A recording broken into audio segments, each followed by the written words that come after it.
నమస్కారం అండి. నన్ను సాధారణంగా చాలామంది అడిగేటటువంటి క్వెషన్ ఏంటంటే, అసలు థైరాయిడ్ గ్రంథి ఏంటి? ఎందుకు మన శరీరంలో థైరాయిడ్ అనేది తగ్గుతుంది? దానివల్ల వచ్చేటువంటి సమస్యలు ఏంటని అడుగుతుంటారు. ఈరోజు మనం దాని గురించి మాట్లాడదాం. మొదటగా హైపోథైరాయిడ్. హైపోథైరాయిడ్ అంటే శరీరంలో థైరాయిడ్ యొక్క లెవెల్స్ అనేవి తగ్గిపోవడం. ఈ శరీరంలో థైరాయిడ్ యొక్క లెవెల్స్ ఎందుకు తగ్గిపోతాయి? ఒకప్పుడు సాధారణంగా మనం తినే ఉప్పులో అయోడిన్ లోపం వల్ల ఈ మన శరీరంలో తగిన మోతాదులో థైరాయిడ్ అనేది ఉత్పత్తి అయ్యేది కాదండి. ఇప్పుడు అయోడిన్ని మనం రీప్లేస్ చేసినప్పటికీ మనం హైపోథైరాయిడ్ కేసెస్ చాలా ఎక్కువగా చూస్తున్నాం. దానికి గల కారణం ఆటో ఇమ్యూన్.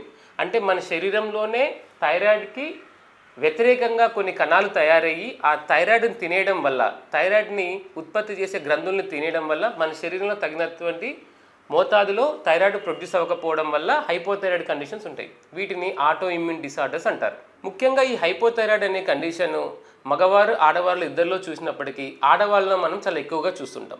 హైపోథైరాయిడ్ అనే కండిషను మగవారు మరియు ఆడవాళ్ళు ఇద్దరిలో ఉన్నప్పటికీ ఆడవాళ్ళు రిలేటివ్లీ చాలా ఎక్కువగా మనం చూస్తూ ఉంటాం.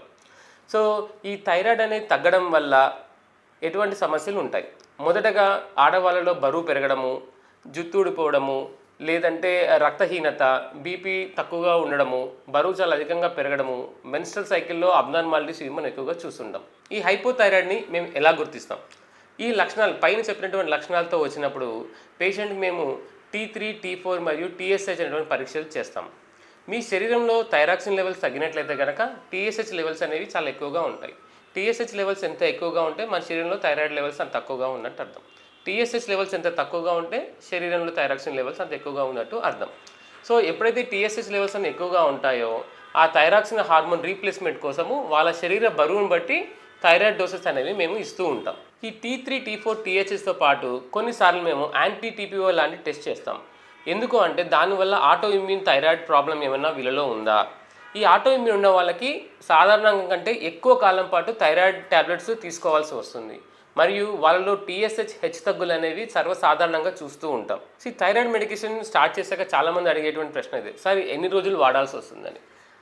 ఈ థైరాయిడ్ అనేది ఎందువల్ల తగ్గిందనే కండిషన్ మీద మీరు వాడాల్సినటువంటి రోజులు అనేవి డిపెండ్ అయి ఉంటాయి. కేవలం అయోడిన్ లాంటి డెఫిషియన్సీ వల్ల అయితే కనుక కొన్ని రోజుల్లో మాత్రమే మనం వాడి తర్వాత ఆపేయచ్చు. లేదు auto immune disorders like Hashimoto's అంటాం.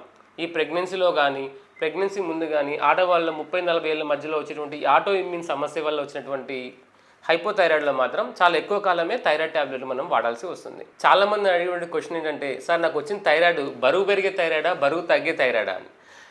బరువు పెరిగే థైరాయిడ్ అంటే కనుక హైపోథైరాయిడ్ అండి. అంటే మీ శరీరంలో థైరాయిడ్ అనేది చాలా తక్కువగా ఉందని అర్థం. బరువు తగ్గే థైరాయిడ్ అంటే కనుక హైపర్ థైరాయిడ్ అండి. అంటే శరీరంలో థైరాయిడ్ లెవెల్స్ ఎక్కువయ్యి బరువు తగ్గడం లాంటిది.